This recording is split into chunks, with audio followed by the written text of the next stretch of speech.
हिंदई सिंध में रहंदड़ समूरनि दोस्तनि खे लर्न विथ जीवत GFX चैनल ते भलीकार। आउं तव्हांजो पंहिंजो जीवत कुमार अॼु हाज़िर थियो आहियां सिंधी इंटर क्लास जे सबक़ 6 सां गॾु, जंहिंमें असां डॉक्टर बलोच जी जेका इल्मी अदबी जेको सफ़र आहे, उनजो जेको प्रोफाइल आहे उनजे बारे में पढ़ंदासीं। सो हलूं था डॉक्टर नबी बलोच जी प्रोफाइल तरफ़। त सभ खां पहिरीं आहे त डॉक्टर नबी बख्श बलोच 1917 ईस्वीअ में जनम वरितो।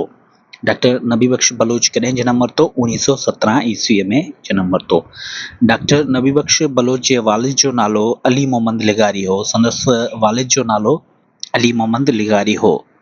1952 ईस्वीअ में सिंधी यूनिवर्सिटी में तइलीम ऐं सिंधी शोबे जो चेयरमैन पिणु रहियो। डॉक्टर नबी बख्श बलोच जेको आहे 1952 ईस्वी दारे सिंधी यूनिवर्सिटी में जेको आहे उहो 2 रहियो ऐं 2 डिपार्टमेंट जेके आहिनि संदसि निगरानी में हुआ, हिकिड़ो तइलीम ऐं ॿियो सिंधी। डॉक्टर बलोच साहब हेठियुनि मौज़ुअनि ते तमामु घणो कमु कयो आहे।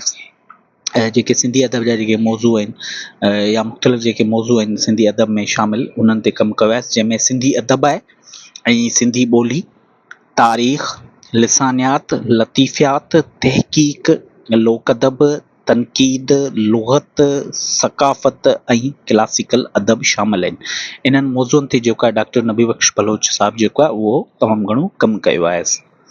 उनखां पोइ आहे डॉक्टर नबी बख्श बलोच अमेरिका मां जेको आहे तइलीम जे मौज़ू ते डॉक्टरेट यानी PhD जी डिग्री हासिल कयई।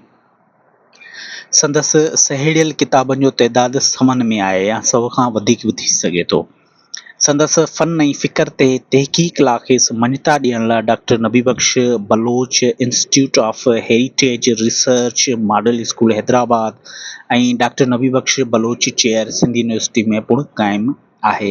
ऐं डॉक्टर नबी बख्श बलोच जेको आहे वॾो अदीब हो, उन तमामु घणो कमु कयो हो। जेको सिंधियुनि जेको आहे उनखे मञता जे लाइ जेको आहे काफ़ी इदारा खोलिया, जंहिंमें हिकिड़ो जेको आहे doctor Nabi Bakhsh Baloch institute of heritage ऐं रिसर्च ऐं उनखां पोइ मॉडल स्कूल हैदराबाद बि संदसि नाले ते आहे। ऐं उनखां अलावा जेको आहे सिंधी यूनिवर्सिटी में डॉक्टर नबी बख्श बलोच चेयर पिणु क़ाइमु आहे। डॉक्टर नबी बख्श बलोच जी शख़्सियत ऐं ख़िदमतुनि ते पिणु केतिरा ई किताब, रिसालनि जा ख़ासि एडिशन अंग्रेज़ी, उर्दू ऐं सिंधी ज़बान में शाया थी चुका आहिनि। डॉक्टर नबी बख्श बलोच 6 अप्रैल 2011 ईस्वीअ में वफ़ात कई। संदसि आख़िरी आरामगाह सिंधी यूनिवर्सिटी जाम शोरे में आहे। ऐं सिंधी बारे में जेको आम सिंधी शाइरी जेको आहे उहो संदसि इंशाल्लाह ईंदड़ जेको वीडियो हूंदो या ईंदड़ जेको लेक्चर हूंदो उनमें आउं तव्हां सां वंड कंदसि। तेसीं ताईं पंहिंजो ख़्यालु रखिजो। अल्लाह हाफ़िज़।